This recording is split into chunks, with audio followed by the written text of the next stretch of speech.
Salut și bine v-am găsit la un gameplay, primul gameplay de pe acest canal, pe Piptor, cel mai enervant joc din lume.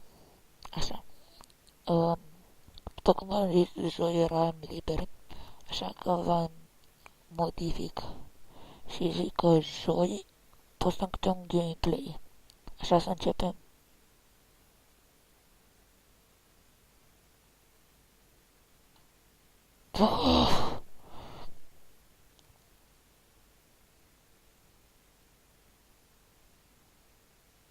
What? De ce? Nu prea pot să țip că doarmă maica mea. Oh, ia stai mă că încerc și după Space.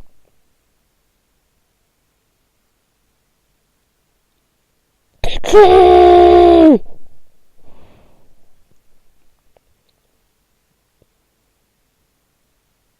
Nu! Uite.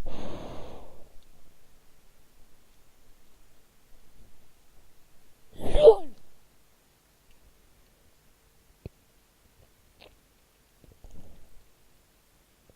Da, vă spun eu că mai mult de doi nu fac.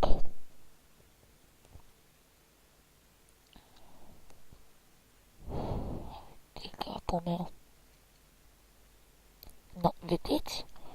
Vedeți? Cel mai enervant joc. De ce?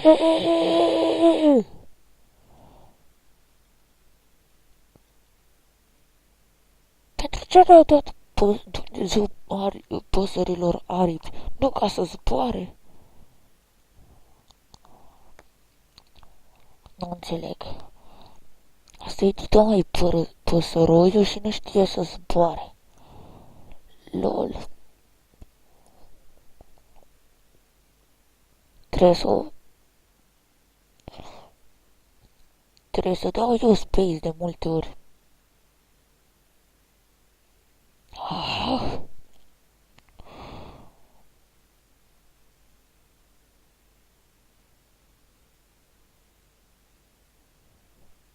Am făcut mai mult de doi.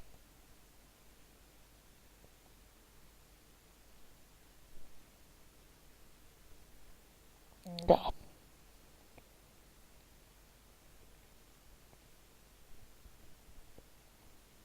Gata, nu mai joc. Mie că îmi scapă un jurătur și unde maica mea. Bine, cam acesta a fost și gameplay-ul săptămânii. Ne vedem data viitoare.